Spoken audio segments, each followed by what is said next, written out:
Hello everyone, welcome to my channel. Please subscribe and keep watching more details.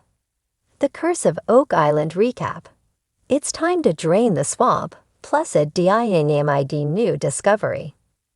On The Curse of Oak Island this week, it's time to drain the swamp.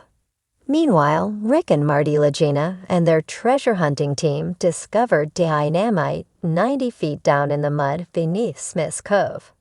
The episode also saw the team reconnect with the expert tasked with finding out more details about the swamp anomaly, and they traveled to Halifax to gather more data about the swages found last week by metal detecting expert Gary Drayton. As things get underway on this week's episode, the team meet with environmental geoscientist Dr. Ian Spooner, who has an initial report based on data from core samples from the swamp. His findings revealed that every centimeter of sediment correlates to roughly 10 years' worth of time. He has also found a depressed feature on the landscape, which he describes as fairly young, back 300 to 400 years. When asked if this feature is man-made, he responds in the affirmative. Marty describes the feature as an oddity and says it is more complex than he first thought. He also said it might indicate that at one time there were two islands, not just one. Later the team arrive at the swamp with surveyor Steve Guptill to follow up on the rock formation identified by Spooner. Is it a man-made rock wall? Drayton gets into the swamp and finds metal 6 feet below the surface. According to him, his detector is getting short, rapid vibrations, which indicates there is iron in the rock formation. Guptill uses GPS to record and plot the dimensions of the mysterious stone formation which Marty calls the Eye of the Swamp. He declares that in the swamp there is enough interesting anomalous stuff, adding, "I want to see it. I want to know what it is." His verdict: we need to drain this puppy. After analyzing the GPS data, Steve later reports the findings indicate a ring of rocks, with one of the formation objects being an exception, possibly a pointer object. According to Rick, this singular object could have been developed by man.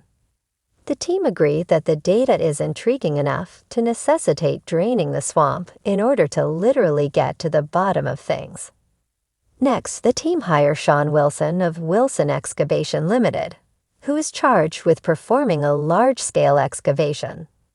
For now, there are 3 target areas: the spot where seismic scanning identified a 200-foot object, initially hoped to be a ship or galleon, the stone wharf discovered by diver Tony Sampson, and the area described by Spooner, what Marty has termed the Eye of the Swamp. In order to accomplish the project, Wilson must create a dig box consisting of 4 metal barriers, which will serve to isolate the dig area, thus preventing cave-ins and serving as a place to store spoils.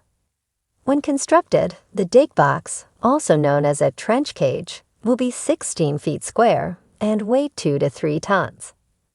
Meanwhile, Alex Legina, Peter Fornetti, and Charles Barkhouse travel to St. Mary's University in Halifax, where Krista Brasso, Associate Professor of Chemistry, will scientifically examine the 2 metal swages found last week. She is told that blacksmithing expert Simon Legg identified them as tools used to sharpen rock chisels. Could these swages be evidence of tunnel building and possibly medieval? She and her colleague Xiang Yang use a high-power electron microscope which can magnify an object to 200,000 times its actual size. They determine there is no manganese in the objects and state it is hard to nail down a date, but estimate they could be pre-1840. Hearing this, Marty declares it to be a potentially exciting scientific report, and that the objects could be associated with either a recovery or deposit operation. Rick notes the swages are unlike any other artifacts found on the island. Elsewhere, at the upper beach at Smith's Cove, geologist Terry Matheson meets with a representative from Choice Drilling. The team hoped to locate the 5 stone box drains first discovered in 1850. If they can find the convergence point, it may lead them to the money pit. The goal is to connect the dots between the Smith's Cove work and the money pit. At a depth of 69.5 to 73.5 feet, the core samples are more moist and contain more boulders than the previous sample, which is declared a little bit of a disappointing find. At 91 feet, an area termed the zone of interest, they find amorphous material consisting of soft clay and lots of little stones. According to Matheson, this is significant and indicates that something has been broken apart. At 99 feet, the soil is breaking apart well, and Matheson smells charred or burnt material when Oak Island historian Paul Troutman finds a fingernail piece of dynamite. This discovery is called, "Incredible, what a find." At a depth of 95 feet, a chunk of tube, which would have held the dynamite, is found.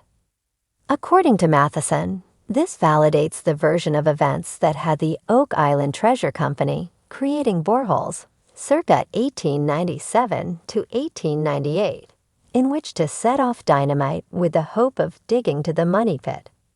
This leads the team to speculate that the flood tunnels are in this approximate area, and Matheson states the team is now searching exactly for what they were searching for back in the day.